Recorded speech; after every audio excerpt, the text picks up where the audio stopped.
¿Qué tal? ¿Cómo están? Buenas noches. Dios les bendiga a todos y cada uno de ustedes que ya están conectados y a los que nos van a oír posteriormente en nuestras diferentes redes sociales. Todavía fiesta del último gran día. Fue una mañana gloriosa. Hoy culminamos las 7 fiestas, a través de las cuales cada año hacemos a manera de memorial para conmemorar, recordar, transmitirle a las nuevas generaciones el plan de salvación que nuestro Señor y Dios dejó plasmados en los tiempos para todos aquellos que le siguen. Así es que todavía te puedo desear feliz fiesta del último gran día. Pero este ya es otro tenor. Estamos en el tiempo de enseñanza, estamos aquí totalmente en vivo. Empezamos un poquito tarde, por ahí unos asuntos técnicos, pero gracias a Dios ya están solucionados. Recibe un abrazo. Mi nombre es Israel Chapa y esta es una transmisión totalmente en vivo de la comunidad cristiana Masada Adulam. ¿Se encuentran también esta noche? Israel Chapa Cato. Axana Day, Jania Castro, Italia Castro, Dara Castro. Bueno, ahí tienes el saludo de la familia. Esperamos que te encuentres bien, que hayas pues valorado este tiempo con la familia, ¿verdad? Este tiempo en donde afortunadamente, gracias a Dios, todavía podemos estrechar a los nuestros. Y si desgraciadamente te encuentras con alguna necesidad, llámanos, nos interesa poder ayudar por lo menos con oración para que pues el Señor pueda obrar. Si tienes algún enfermo, tú mismo estás enfermo, llámanos, nos interesa orar por ti. Te damos nuestras redes sociales para que puedas ponerte en contacto. Amén. Por Twitter es @masadadulam, por Facebook es .com/masada.adulam.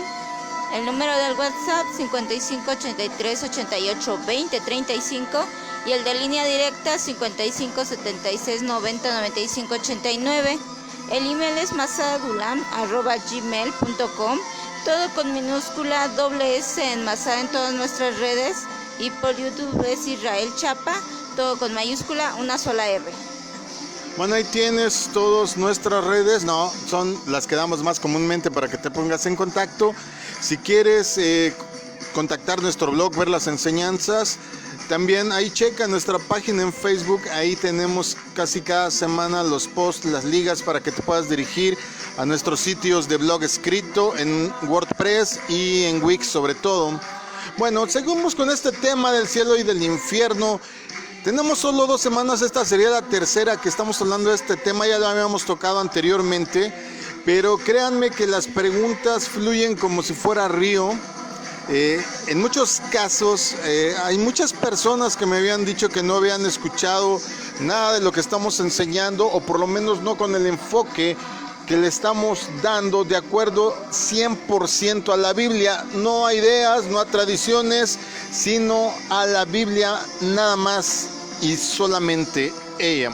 Así es que vamos a hablar hoy de un tercer tema, que en este asunto del cielo y del infierno, acuérdate que hablamos del Apocalipsis hace un poco de tiempo y tocamos varios puntos acerca del tiempo del fin, de la escatología, y estos temas que estamos tocando del cielo y del infierno pues están muy ad hoc, están muy relacionados con ellos. Así es que yo te aconsejo ahí junto a ti una pluma, un lápiz, donde escribir, y si es posible pues escúchalo una y otra vez esta enseñanza, pues volverlo a checar en YouTube en nuestro canal Israel Chapa, todo con mayúsculas, una sola R, o en los archivos que tenemos aquí en el grupo Hermanos en Facebook, ahí en la comunidad cristiana Masada Adulam, para que puedas estarlo oyendo constantemente, puedas leer tu Biblia y empieces tú a escudriñar ya con las reglas de la hermenéutica. La hermenéutica es una ayuda, es una herramienta, es una, podríamos decirle, ciencia que nos ayuda a desentrañar los misterios de la Biblia, pero con una reglamentación que te va a evitar que puedas ahí andar imaginando cosas que no, o trasladar errores que desgraciadamente pues es la situación por la cual seguimos hablando de estos temas en vez de tenerlos totalmente claros. Bueno, vamos a hablar hoy entonces de si un Dios amoroso como el nuestro podría atormentar a las personas en el fuego para siempre. Entonces, expresamente te hago a ti la pregunta, ¿Podrá un Dios amoroso atormentar a las personas en el fuego para siempre? ¿Tú qué crees? Que no, ¿Por qué? porque por ser un Dios lleno de amor, sería pues incomprensible cómo dejaría atormentar a la gente que por no creer en él, ¿no? Sería como sí, como venganza sonaría, ¿no? El hecho de que dejara ahí atormentarlo por la eternidad. Sobre todo en el fuego, ¿no? Sí, y estar los familiares que conociendo a Dios pues felices y todo, pues no creo que estuviéramos eternamente felices, ¿sí? Sabiendo todo eso. Sí, claro, por supuesto. Pero vamos a ser un poco más didácticos. Hagamos una prueba. Bueno, no, mejor imaginémosla porque si la hacemos te va a doler. A ver, si tú encendieras un fósforo o un cerillo, como más comúnmente los conocemos, o un encendedor o hasta esos traca-traca, les digo yo a esas cosas que parecen pistolita con la que enciendes la estufa, ¿verdad? Cuando le falla el piloto, imagina que lo enciendes. Imagina que pones por, ¿qué te parecen? 5 segundos tu dedito ahí en esa llama. ¿Qué sucedería? ¿Qué crees que sucedería? Le dolería, porque como que te empezaría a quemar su dedo. Sí, yo te aseguro que más que eso, quitarías la mano, gritarías, y ese sería solo el dolor momentáneo, porque a veces el problema con las quemaduras es que al principio duelen, pero con el pasar de los días arden. Entonces imagínate la angustia que podrías sentir con el pasar de los días de una quemadura en un dedito. Ahora, tal vez tú, amigo, hermano que me escuchas, has visto una persona quemada que ha quedado desfigurada después de esa terrible experiencia de haber pasado por fuego. ¿Alguna vez has visto una persona quemada? No. ¿Tú alguna vez has visto una persona quemada? Se ve que no van a hospitales, ella los va a mandar a orar allá afuera del centro médico, La Raza, del centro médico ahí de la colonia de Doctores, sobre todo de hospitales públicos.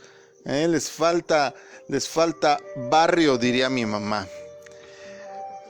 Yo tuve inclusive en la escuela un compañero que estaba quemado y tú mentiste y ahorita públicamente te digo pecadora, porque en San Bartolo, Albarradas, había una persona que manejaba un camión de volteo y tenía quemado el cuello y hasta su camión te subiste y era amigo y socio de tu papá. No me acordaba. ¿Verdad? Pero el Espíritu Santo me recuerda todas las cosas. Pero te perdonamos en el nombre de Jesús. Pero te decía que yo tuve un compañero que estaba tristemente quemado, tenía casi el cuello y una cuarta parte de su cara quemada. Y yo platicando con él, porque pues como eres niño, esto fue en la primaria, tienes curiosidad. Y él me decía que le costaba mucho trabajo moverse, que recibió muchas operaciones, muchos tratamientos y que constantemente tenía que ir a terapia porque la piel quedaba muy, muy sensible. Y eso él se quemó con agua hirviendo, porque tú recordarás, hoy a lo mejor como eres millennial, todopudiente, no te acuerdas, pero hay muchas personas que calientan agua todavía en sus ollas para bañarse. Entonces a él se quemó cuando su mamá dejó la cubeta para bañarlo y fue a hacer otra cosa y él muy imprudentemente agarró una jícara y como quiso empezar a bañarse pues se le echó en el cuello y fue de ahí la quemadura. Y eso solo fue agua hirviendo. Ahora imagina el dolor de una persona quemada. Imagínate ahora si tú caminaras en medio de las llamas para que te quemes, para que te carbonicen la piel.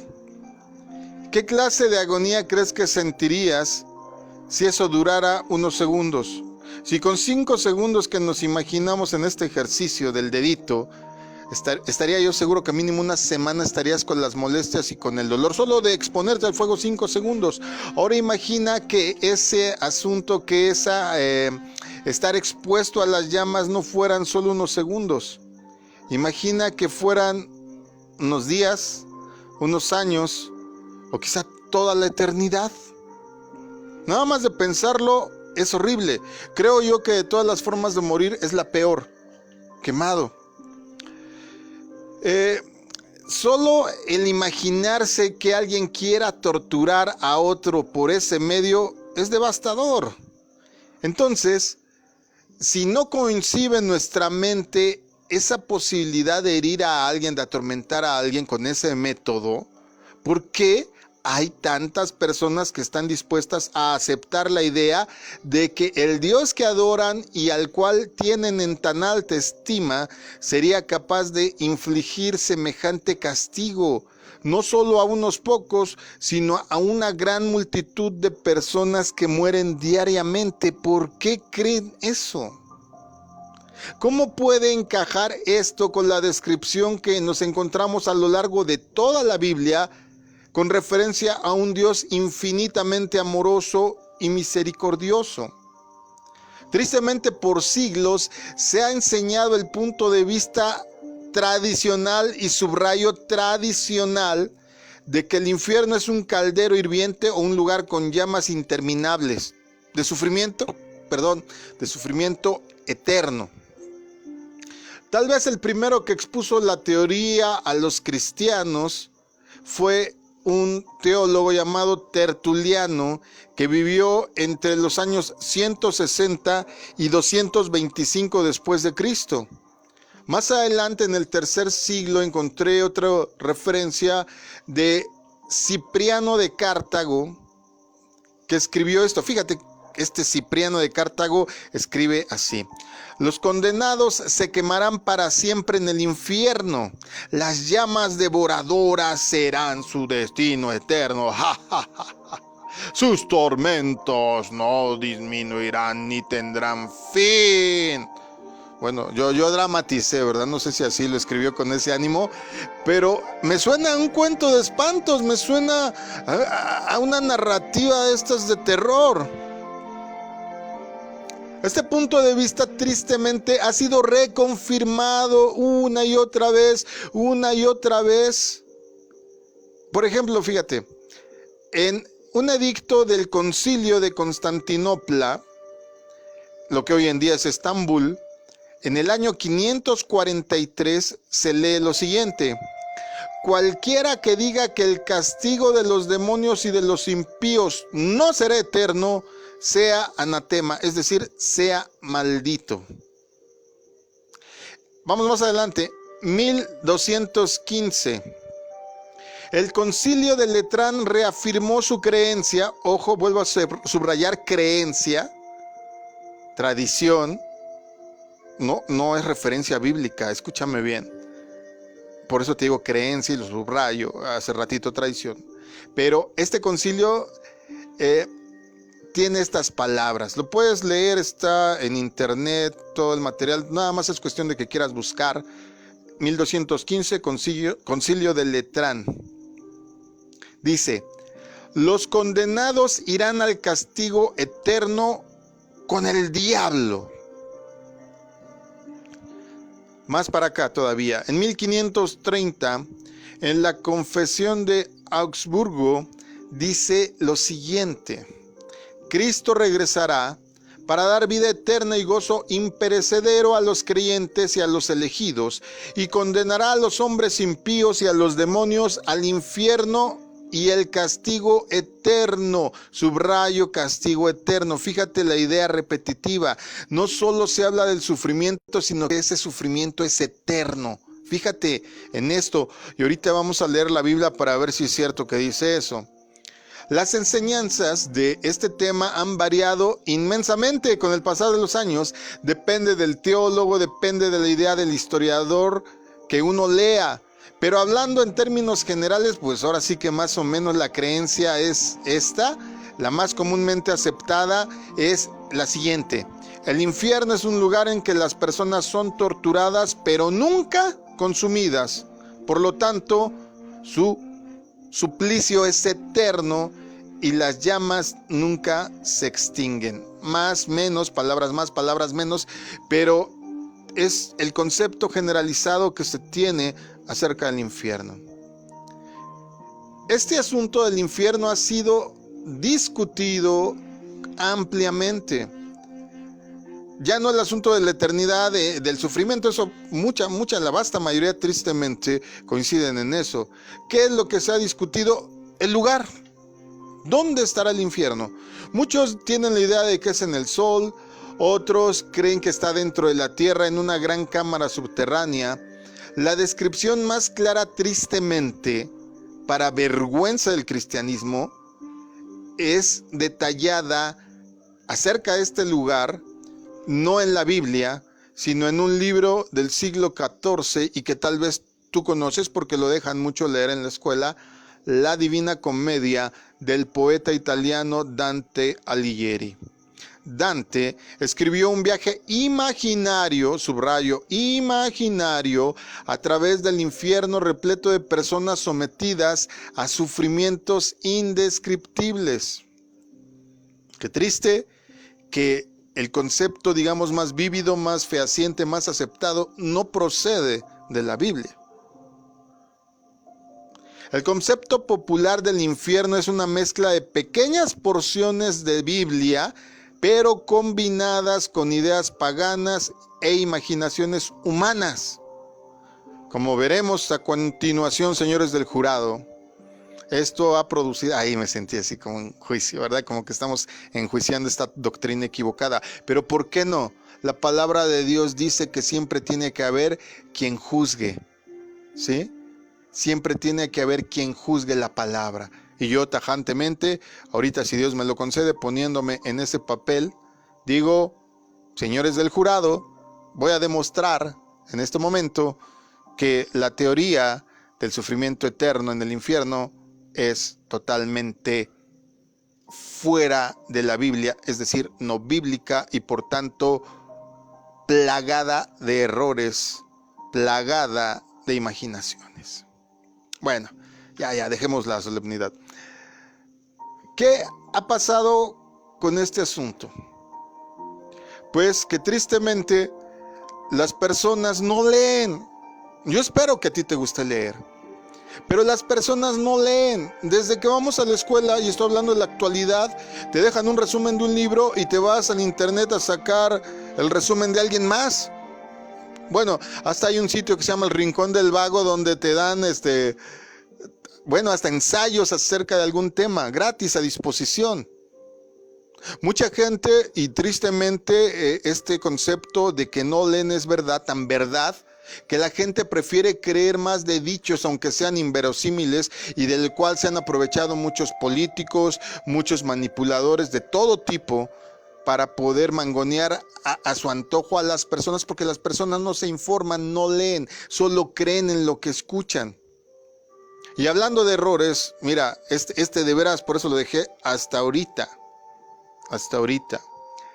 El Papa Juan Pablo II declaró que el infierno, dice este escrito, y a quien me quiera rebatir lo reto, está en la revista US News and World Report del 31 de enero del 2000, página 48. Juan Pablo II declara lo siguiente: el infierno no es un lugar de castigo externo impuesto por Dios, sino que es la consecuencia natural de la decisión que toman los pecadores no arrepentidos de vivir separados de Dios. Wow.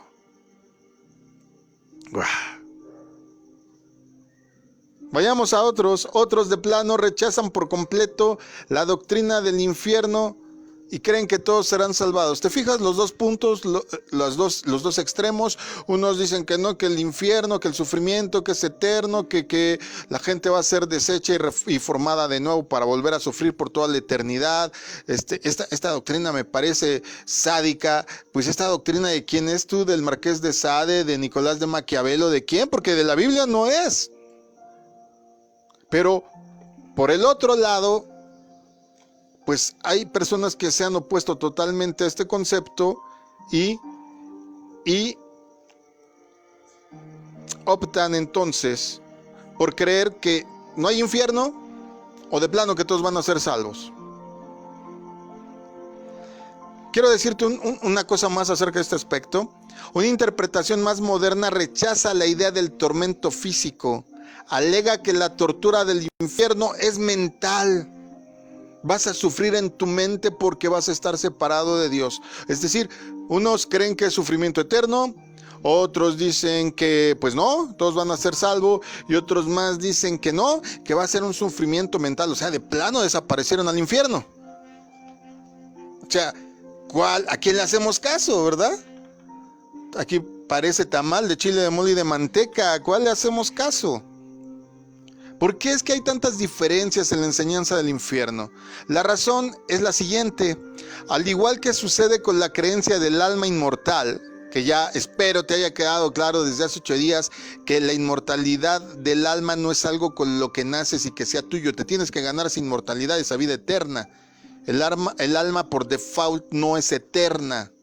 No sigue existiendo después de que el cuerpo muere.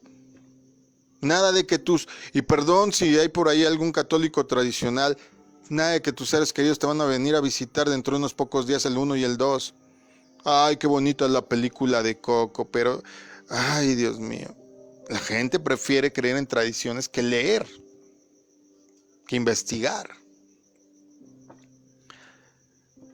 Entonces te decía que estos conceptos erróneos del infierno están basados en ideas de hombres, y vuelvo a repetir, recalco, subrayo, pronuncio y pregono, no están en la Biblia.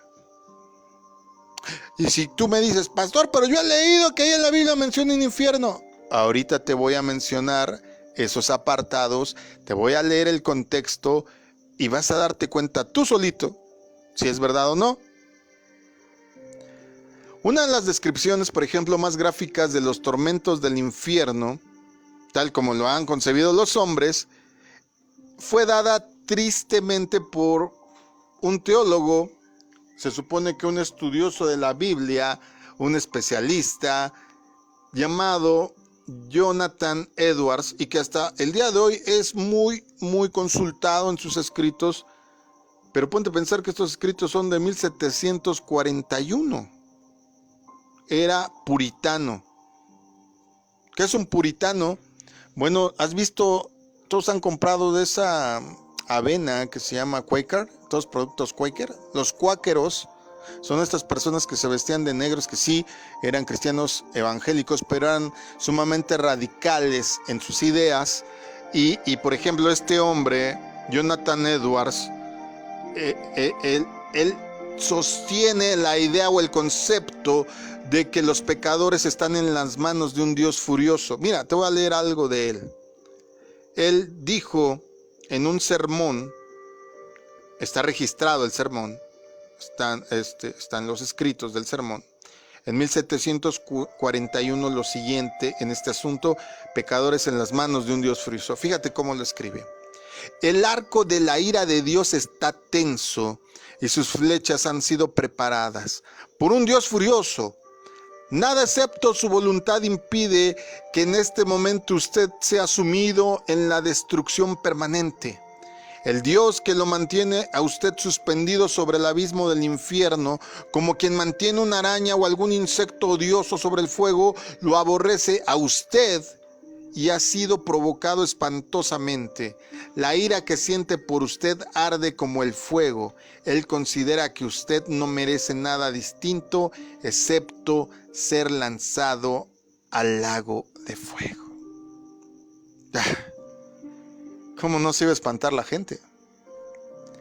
A sus ojos, a los ojos de este teólogo, él sostiene que usted es más aborrecible 10,000 veces que la más odiosa serpiente venenosa. Él sostiene en este sermón, ya no le sigo porque es bastante odioso el sermón, más bien el sermón es el que es odioso. Él sostiene que usted lo ha ofendido, si en parte es cierto, pero él sostiene que nada excepto su mano de Dios está sosteniéndote nada más para que no caigas en ese fuego eterno de sufrimiento. O sea, que deberías de estar casi con el temor diario de ¿será este el día en que me avienten al fuego? Oh, pecador, ¿a cuántos he oído aún en esta época decir eso?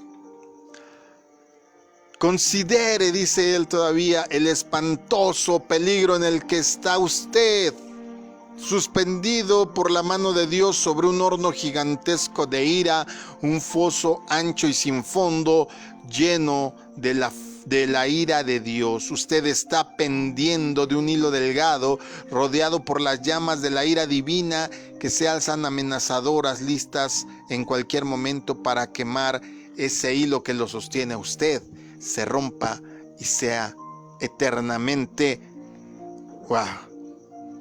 eternamente atormentado. Yo, siendo honesto, sí he leído a Jonathan Edwards. Hay algunos escritos que cuando tú estudias teología, pues es una de las personas que tienes que leer. Y en mi caso sirvió para ponerme totalmente del otro lado de su pensamiento y corriente. ¿Por qué? Por muy teólogo y doctorado que tenga un servidor o cualquier otro, siguen siendo opiniones de hombres si no escudriñamos la Biblia. Estamos dando nuestras opiniones personales. A saber qué tuviera este hombre en la cabeza tú, cuál sería el trastorno psicológico mental de superioridad o no sé, que el hombre tendría para declarar que pues la humanidad casi por completa va a ser destruida nada más porque Dios está enojado. Este concepto falso de Dios y del infierno es tan terrible, amado, que la perspectiva de semejante destino causó en ese tiempo gran angustia, miedo y ansiedad en muchas personas que lo seguían.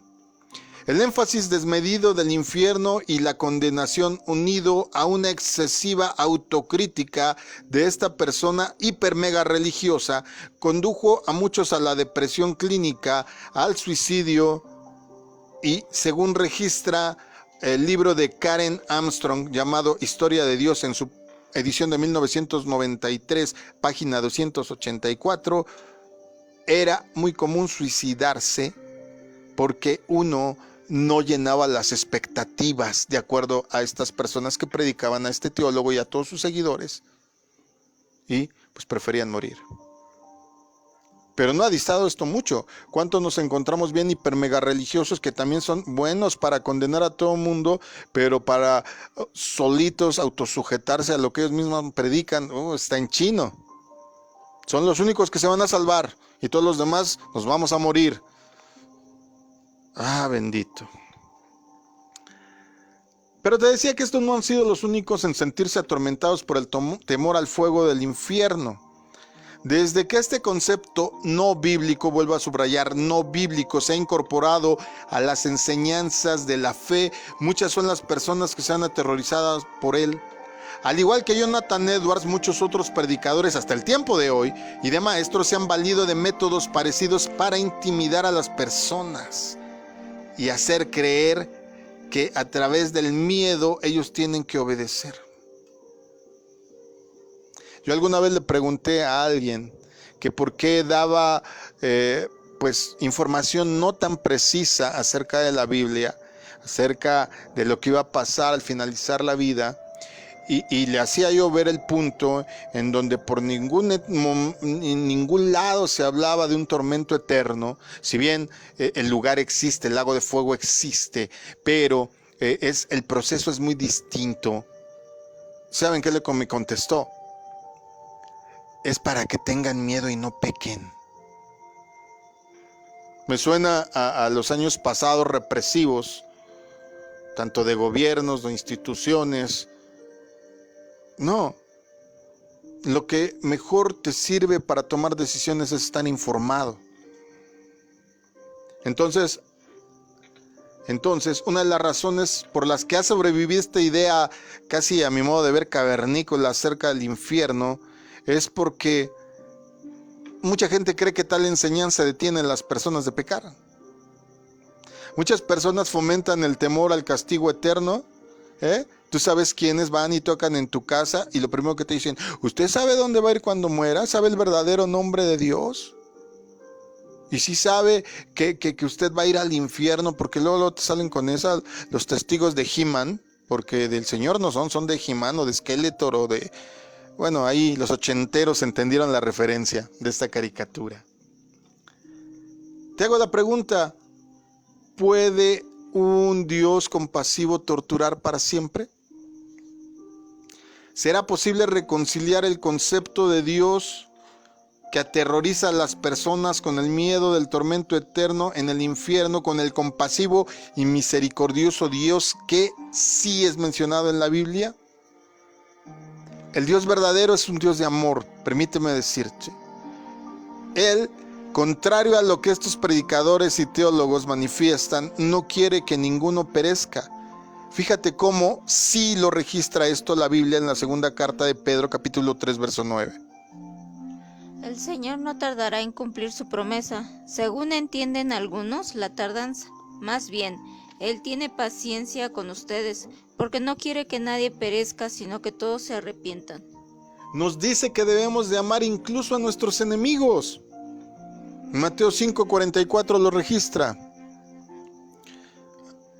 Pero yo les digo, amen a sus enemigos y oren por quienes los persiguen. ¿Y el 45 léemelo también?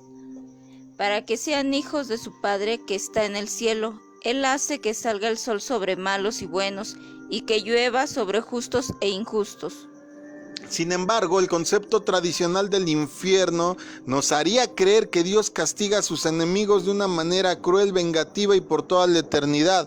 Bueno, estos autores, estos teólogos, estos predicadores que te dicen, arrepiéntete porque te vas al infierno y vas a ser eternamente consumido por las llamas.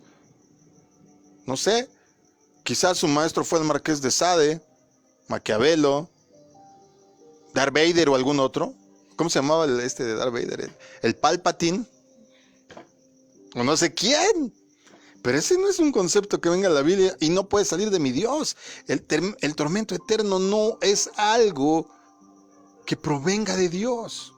La idea de que Dios sentencia a las personas al castigo eterno es algo tan repulsivo que ha hecho que algunas personas dejen de creer en Dios. Ha hecho que algunas personas le den la espalda al cristianismo. Ya la vez pasada mencioné alguno, lo vuelvo a mencionar. Es el caso de Carlos Darwin, de Charles Darwin, creador de la teoría de la evolución de las especies. Él en su autobiografía privada escribe: así, la incredulidad me envolvió lentamente, pero por fin se hizo completa. No puedo entender cómo alguno quisiera que el cristianismo fuera verdad. Si esto es así, el lenguaje del texto parece indicar que los hombres que no crean serán castigados eternamente. Esta es una doctrina abominable. Paul Martin habla de ello en su libro La mente sana, las correlaciones esenciales entre el cerebro y la conducta, la inmunidad y la enfermedad, en su edición de 1997 en la página 327, y registra estas palabras de Darwin. Pero el problema no es que la Biblia enseñe esta doctrina abominable, sino que el problema real es que los hombres han propagado una interpretación equivocada de lo que la Biblia realmente dice. Otros aspectos de la doctrina tradicional del infierno simplemente son una ofensa, de verdad. Yo los oigo y me encolerizo. Uno de ellos, por ejemplo, es que las personas justas que se salven van a poder observar el tormento de los impíos. Muchos predicadores, y desgraciadamente muchos, dicen este concepto de que parte de la felicidad de los justos consiste en contemplar los tormentos de los condenados. Esta visión, dicen ellos, les produce gozo porque es una manifestación de la justicia de Dios y de su odio por el pecado. Pero más que nada porque marca el contraste y les permite reconocer su propia felicidad. Ahí tienen, sigamos alimentando ideas, doctrinas equivocadas, y esto lo único que crea es más gente religiosa que se la pasa condenando a todos y por todo. porque ellos se creen perfectos y todos los demás, pero ya te verán al infierno y Dios me va a dar el privilegio, porque he escuchado hasta esos argumentos de gente tonta que no ha entendido lo que es el cristianismo, ni quién es mi Dios, ni quién es nuestro Señor Jesucristo. Repito, no estoy diciendo que no existe el infierno, lo que estoy diciendo es que la doctrina del sufrimiento eterno, como está manifestada por la tradición, por hombres, por denominaciones, por movimientos religiosos inclusive, es errónea. Hermano, en vez de leerte el manual de aquel, el libro del fulano, el devocional de no sé quién, lee Biblia. Está bien que leas todo eso, no hay problema, pero primero lee Biblia.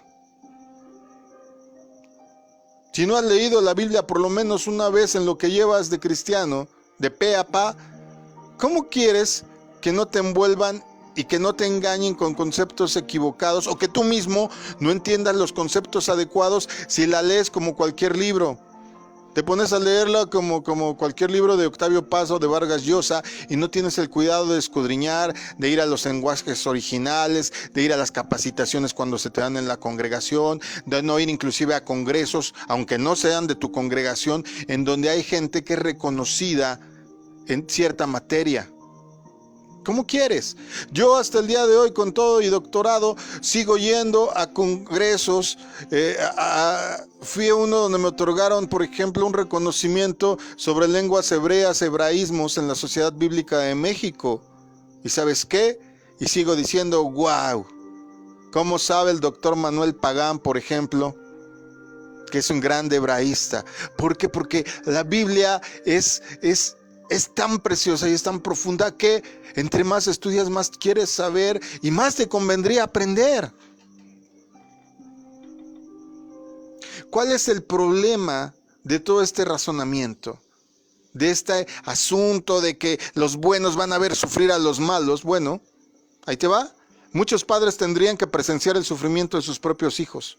¿Tú crees que Dios quiere eso? ¿Tú crees que Dios quiere agobiar el corazón de los padres que ven a sus hijos perderse? ¿En serio crees que Dios puede poner ese pensamiento por toda la eternidad de ver a esta gente sufriendo por sus seres queridos? ¿Esposos? ¿Amigos? Lo peor de todo es que esta doctrina hace ver a mi Dios como un monstruo sádico y cruel, y ese no es mi Dios. Si ese es el Dios en que crees, no crees en Yahweh, no crees en Jehová. ¿Quién sabe en qué Dios creas? En el Dios de la tradición, pero no en mi Dios, porque ese no es mi Dios. ¿Cuál es el problema? Tienes que abandonar tu concepto occidental muchas veces. Nosotros de este lado del mundo pensamos occidentalmente. Todo lo queremos rápido, todo lo queremos fácil, todo lo queremos cómodo. Acuérdate que la Biblia está escrita en hebreo y griego en su mayor parte. Y hay diferentes palabras que designan distintos aspectos de lo que le sucede a los muertos de acuerdo a la propia Biblia. Y de estos aspectos solo uno tiene que ver con el fuego. Ahorita te los voy a mencionar. Primera palabra, que es relacionada con infierno en nuestras traducciones. La palabra hebrea Seol, que se usa en el Antiguo Testamento, tiene el mismo significado que la palabra Hades. Entonces, misma explicación para Hades y Seol. Ahí te va. Si tú, por ejemplo, tienes una Biblia, una traducción Reina Valera, te vas a dar cuenta que estas palabras ni siquiera están traducidas al español, sino nada más están transliteradas. Si tú buscas en tu Biblia Reina Valera, vas a ver que encuentras las dos palabras, Hades, encuentras Seol. Las dos nada más las escribieron así, ni siquiera te explicaron qué eran, ¿verdad? El diccionario bíblico Anchor nos explica el significado de estas palabras, también la concordancia Strong en hebreo y griego, y dice lo siguiente: la palabra griega Hades se refiere al lugar de los muertos, no al infierno. En el antiguo concepto hebreo del lugar de los muertos se conoce más comúnmente como Seol, y en griego lo diríamos como Hades. Y es un término que los judíos usaban con frecuencia. ¿Por qué? Porque en esa época donde el Señor Jesús anduvo entre nosotros, el idioma que, por ejemplo, se usaba para transacciones, para documentos, porque acuérdate que el mundo ya se estaba conectando. Una ventaja de las pocas que tuvo el Imperio Romano es que traía gente de todas partes del mundo, comerciaban, iban y venían, porque algo que te garantizaba el Imperio Romano, vuelvo a repetir, de las pocas cosas buenas, era seguridad y que estuviera regido bajo sus leyes. Y esto propició el intercambio comercial, cultural y que la gente fuera de aquí para allá. Entonces, cuando un judío escribía, lógicamente lo iba a escribir en griego, porque el griego de ese entonces vendría siendo como el inglés de ahora, que es el idioma más usual para que podamos comunicarnos con alguien más del otro lado del mundo. Si tú vas a Corea del Sur y no sabes hablar coreano, bueno, si sabes hablar inglés ya lo hiciste, porque va a haber muchas personas que hablen inglés. Así, ellos, cuando escribían Seol o Hades, se referían a la tumba. Esto lo podemos confirmar comparando un versículo del Antiguo Testamento con uno del Nuevo. Fíjate, vamos a compararlo rápidamente porque se me acaba el tiempo. Salmo 16:10, por favor, Salmo 16:10. No dejarás que mi vida termine en el sepulcro, no permitirás que sufra corrupción tu siervo fiel. ¿Qué versión es esa? NBI, Nueva Versión Internacional. Ok, esta ya es moderna. Necesito que me leas la Reina Valera, mismo versículo. Por favor, Salmo 16:10. Porque ahí quiero que veas que está escrita la palabra Seol. 16:10. Dice, porque no dejarás mi alma en el Seol, ni permitirás que tu santo vea corrupción. No dejarás mi alma en el Seol. Ahí está la primera referencia. Vamos a leer la contraparte en Hechos 2:27. Por favor, léeme Hechos 2:27. Porque no dejarás que mi vida termine en el sepulcro, ni permitirás que el fin de tu santo sea la corrupción. Esa nuevamente es la NBI. Vuélveme a leer en Reina Valera, Hechos 2:27, por favor. Porque no dejarás mi alma en el Hades, ni permitirás... Hades. en el Hades, ni permitirás que tu santo vea corrupción. Ok, ¿vemos lo que está pasando aquí? El apóstol Pedro cita este versículo al referirse a Jesucristo, y aquí la voz griega Hades sustituye a la palabra hebrea Seol. ¿Te fijaste entonces cómo es lo mismo Hades que Seol, y que traduciéndolo es sepulcro, tumba, lugar de los muertos? ¿A dónde entonces fue Cristo cuando murió? Fue al Hades, es decir, ¿a dónde? Al lugar de los muertos, al sepulcro. Al sepulcro, a la tumba. Fue puesto en el sepulcro de José de Arimatea. Los dos pasajes, que leímos de Salmos y Hechos, dicen que el cuerpo de Jesús no se descompuso en la tumba porque Dios lo resucitó. Los pasajes en que se utilizan estas dos palabras simplemente están hablando acerca de la tumba, no del infierno. Hades no es infierno, Seol no es infierno. ¿Sale? Simplemente es lugar donde van todos los muertos, buenos y malos, grandes y chicos, gordos y flacos, rubios y morenos. Todos vamos para allá si tenemos una muerte natural. Vamos con otras dos palabras griegas rápidamente porque se me acaba el tiempo. No creo acabar hoy este tema. Es bastante interesante. Voy a recorrer lo más que pueda. Siguiente palabra que comúnmente se cree que es traducida como infierno. Tártaro, con doble O, tártaro. Aparece en segunda carta de Pedro, capítulo 2, verso 4. Dice, Dios no dejó sin castigo a los ángeles que pecaron, al contrario los envió al infierno y los puso en cavernas oscuras, donde estarán hasta el día del juicio. Ahí en esa versión está traducida como infierno. ¿Se dieron cuenta? La palabra que está ahí es tártaro, ¿sale? Que traducida como debe de ser del griego, tiene que ver con el lugar donde los ángeles caídos o demonios están guardados en la espera del juicio.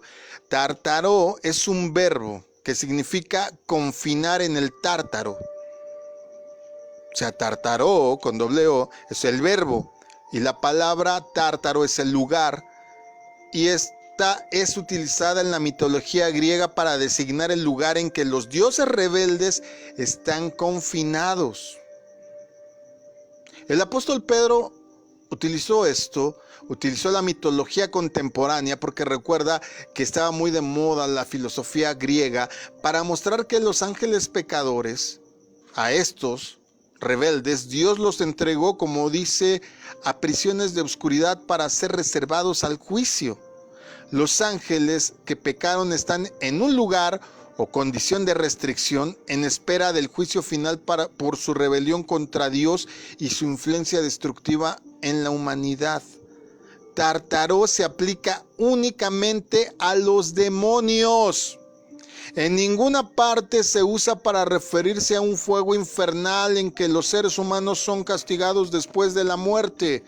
Tártaro, que solo, repito, se menciona una vez, en 2 de Pedro 2:4, y que se hace referencia después en Judas, la carta de Judas, se refiere a el lugar donde están confinados los demonios, los espíritus inmundos, esperando juicio.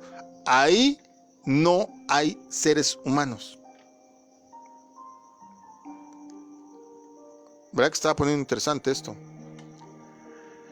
Ahora, la otra palabra griega que vamos a mencionar el día de hoy es Gehenna, y que también mucha gente la entiende, inclusive se traduce como infierno. Este vocablo tiene que ver con un castigo por fuego. Es el único que va a mencionar fuego en este sentido estricto, pero no en la forma que la mayoría de las personas se imagina el infierno. Déjate explico. Gehenna se refiere a un valle que está justo afuera de Jerusalén. La palabra se deriva del hebreo Gehinom, que quiere decir valle de Hinnom o valle de Hinnom. Gehinom. En la época de Jesús, para que me entiendas, este valle era lo que hoy llamaríamos el basurero municipal. Es el lugar en el que se quemaban todos los desperdicios, desechos, basura, y que constantemente estaba ardiendo. Los cadáveres de los animales, de los criminales despreciables, también eran arrojados a este basurero que se llamaba Gehenna para ser quemados allí. Jesús habló de este lugar específico y lo que ocurría ahí para ayudarnos a entender el castigo que en el futuro tendrán aquellos pecadores que no quieran arrepentirse, aún después de que el mismo Señor quiera reeducarlos sobre el conocimiento de la vida eterna. Hasta ese momento, no antes.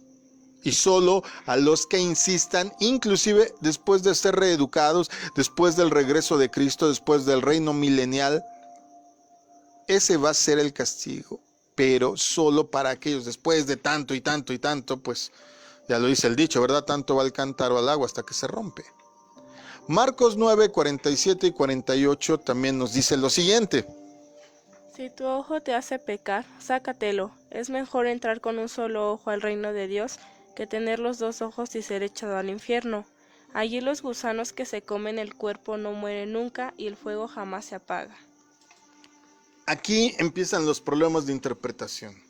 Jesús se refirió específicamente a la Gehenna o el tiradero municipal y lo que ocurría ahí, pero si tú no tienes un entendimiento histórico adecuado, es fácil que tomes conclusiones erróneas. Mira, por ejemplo, Jesús dijo esto: si tu ojo te fuere ocasión de caer, sácalo. Mejor te es entrar en el reino de Dios con un ojo que teniendo dos ojos y ser echado al Gehenna. La palabra que está ahí es Gehenna, al tiradero. ¿Sale? Donde el gusano de ellos no muere. Ahorita te explico eso del gusano. No hay gusanos inmortales, ¿eh? Esta precisamente, el no conocimiento de la historia y el no conocimiento también a veces de los vocablos, de los usos y costumbres, de pues sobre todo también de la geografía inclusive y de todo lo que ocurría en este momento, en esa época en específico, nos hace tomar pues decisiones a la ligera. ¿Sale? Ahorita te explico. Te hablaba del gusano, del fuego que nunca se apaga. Cualquier habitante de Jerusalén hubiera entendido inmediatamente que lo que Jesús estaba diciendo era que la Gehenna, es decir, el valle de Hinnom, que estaba al sur de la ciudad, fuera de los muros de la ciudad, era el basurero. Y si tú no tenías el cuidado de hacer que todo tu cuerpo fuera requerido en el constante perfeccionamiento, constante avidez para hacer lo bueno, pues tristemente iba a ser una lástima que fuera echado a la basura, al tiradero, a donde, ¿cómo se deshacían de la basura en ese momento? La quemaban. Y si bien menciona que hay un gusano de ellos que no muere, ¿a qué se refería a esto? Bueno, algunos creen que el gusano es el remordimiento de conciencia. He oído gente predicar eso. No, pero es que el gusano al que menciona el Señor es el remordimiento. Cuando la palabra dice aquí, el gusano de ellos no muere, siempre se ha interpretado de una figura, no de una realidad. No es la angustia, no es la envidia, no es el remordimiento. Y si lo asocian con la frase, el fuego nunca se apaga, pues ya viste de dónde les dimos cuerda para imaginar cosas en vez de que se pongan a identificar las palabras ahí escritas. Ahí te va. Este pasaje que frecuentemente ha sido interpretado sin tener el contexto histórico, bíblico y hasta biológico, cuando dice que el gusano de ellos no muere y el fuego nunca se apaga, Jesús simplemente está citando Isaías 66:24. Para que tú puedas entender qué es a lo que Jesús se refiere, tienes que ir a Isaías 66, pero quiero leer a partir del verso 23 y el 24. Léeme un verso antes. Toda la humanidad vendrá a adorar delante de mí de luna nueva a luna nueva, y de día de descanso a día de descanso. El Señor lo ha decidido así. Ellos saldrán a ver los cadáveres de la gente que se rebeló contra mí, porque el gusano que los consume no morirá, y el fuego que los devora no se apagará. Serán algo repulsivo para toda la humanidad. ¿Qué versión es esa? Palabra de Dios para todos. Ok, pongamos atención. Fíjate bien. El contexto de Isaías 66 se refiere a una época en específico. Vendrán a adorar delante de mí. Es un tiempo en el que ya no va a haber más impíos. Está hablando del reino milenial. Después del reino milenial, cuando sean implementados el cielo nuevo, la tierra nueva. ¿Qué ocurrirá con estas personas a las que se refiere? Leamos el 24 y dice, ¿verdad? Que las personas saldrán y verán los cadáveres de los hombres que se rebelaron contra mí, porque su gusano no morirá ni su fuego se apagará y serán abominables para todo hombre. Tengamos en cuenta una cosa. Los cuerpos que van a ser afectados por los gusanos ya estarán muertos. No se trata de personas vivas que agonizan en las llamas eternas del infierno, ¿no? Cuando Jesús regrese va a luchar contra todos aquellos que se le opongan. Recuérdalo, Apocalipsis 19 del 11 al 15 menciona todo este hecho como ya lo hemos enseñado. Se está refiriendo al tiempo cuando Él regrese, se está refiriendo a las personas que se le oponen, a las personas que harán la guerra en contra del Cordero, así dice Apocalipsis. A estos muertos son a los que se refiere. Los que caigan en esa batalla no van a ser enterrados. Si tú lees Apocalipsis está muy claro, dice que son tantos millones de personas que los cuerpos se quedarán amontonados y los cadáveres quedarán en la tierra. Inclusive dice que las aves de rapiña y las cresas, esa es la palabra que está ahí escrita, las cresas, que son los gusanos. Pero ¿qué gusanos se van a comer su carne? Específicamente dice las cresas. Vayamos al léxico teológico. La palabra hebrea traducida en Isaías 66:24 es cresa, que también se puede traducir como gusano, pero también como larva.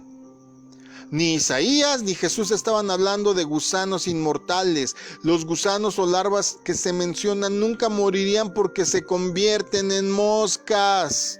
Estas moscas a su vez depositan nuevamente huevos que se transforman en más larvas de moscas, y así se perpetuaba el ciclo. Cuando la persona iba y veía los desechos de algo, no sé si te ha ocurrido, tal vez has visto un animalito muerto en la carretera o junto a la calle, y si las personas no tienen la precaución de enterrarlo, vas a ver que se hinchan y se agusanan. Y tú vuelves a pasar quizá 7 días después y vas a ver que está consumiéndose el cadáver, pero todavía tiene gusanos. La pregunta es, ¿los gusanos duraron 7 semanas? No, esos son gusanos nuevos, porque los otros gusanos ya se volvieron moscas, y esas larvas van a volverse otra vez moscas, y van a volver a poner huevos, y van a volver a larvas, perdón, bueno, sí, también son huevos las larvas, y van a volver a ser gusanos. Nos está dando ese sentido del ciclo. Esta información nos puede servir para entender mejor las palabras de Jesús. Entonces, digámoslo de esta manera. En esa época, cuando los cadáveres de animales y criminales eran ejecutados, al basurero ardiendo de la Gehenna eran consumidos por gusanos y por llamas que ardían siempre, no porque fueran eternas, sino porque constantemente tenían material para ser incinerado. Siempre le echaban más basura, encendían más fuego, echaban más cuerpos de animales muertos. No es que la llama fuera la misma, sino que tal vez has hecho los experimentos en química, si es que has estudiado educación media superior en los laboratorios. Mientras haya material combustible, una llama no se apaga. ¿Sale? Entonces, fíjate bien, en estos tiempos antiguos, un cuerpo que no era enterrado era lanzado al fuego para ser quemados, y cuando alguien hacía eso era considerado como alguien que había muerto y era maldito. Jesús en Marcos 9:48, por ejemplo, también menciona cuando el fuego nunca se apaga, ¿verdad? Con lo que hemos explicado, pues ya no es tan difícil de entender. Simplemente dijo que el fuego iba a arder hasta que los cuerpos de los impíos fueran consumidos. Esta expresión también es utilizada varias veces en toda la Biblia y se refiere al fuego que consume todo. Por ejemplo, puedes leer un pasaje que habla de esto en Ezequiel 20:47. El fuego no puede ser apagado, pero se extinguirá solo cuando haya consumido todo y ya no tenga nada que siga alimentando ese ardor. Entonces, lo voy a dejar hasta aquí porque se nos terminó el tiempo, pero solo voy a la mitad, no he concluido. La próxima enseñanza vamos a hablar de cuándo será el tiempo entonces del castigo de los impíos y en qué va a o de qué manera va a resultar ese castigo. Si bien entendemos, 1, que el fuego no es eterno, 2, que se está refiriendo al basurero, 3, que ahí es donde son consumidas las cosas, porque yo te reto a que eches cualquier cosa en el fuego y va a terminar hecho cenizas. Así es que no puede haber una eternidad en ese sentido, pero prefiero guardarme eso para lo siguiente. Entonces, rápidamente concluimos con este concepto final. Las palabras que comúnmente la gente cree, e inclusive en algunas traducciones se han traducido como infierno, no son tales. Una tiene que ver con la tumba, que es Hades o Seol. 2, Tártaro, que no tiene nada que ver con el ser humano, sino que tiene que ver con prisiones en donde están los seres espirituales que se rebelaron contra Dios esperando juicio. Tampoco tiene que ver con el ser humano y tampoco es infierno.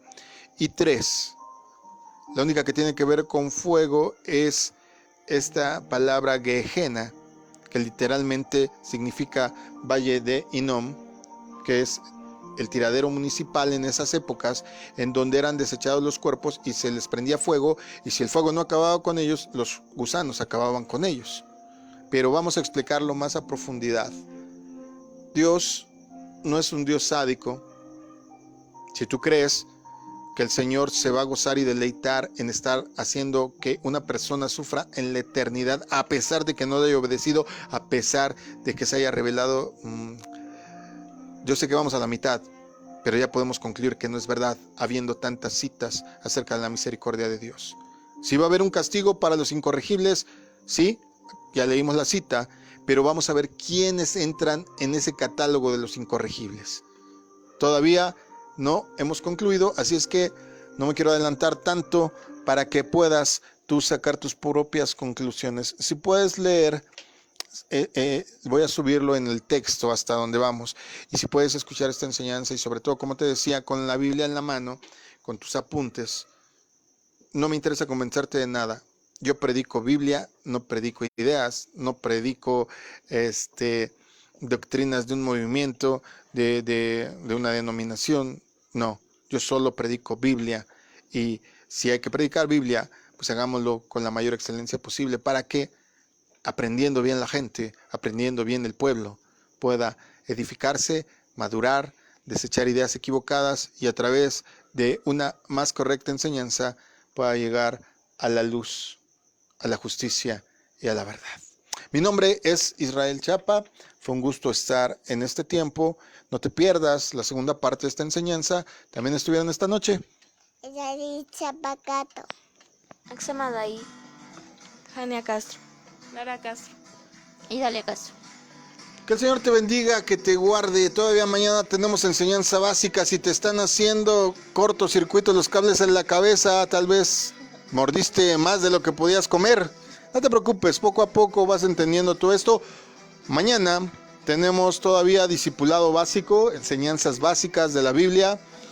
Si vas empezando, tu día es los lunes, vamos a hablar de perdonarnos unos a otros.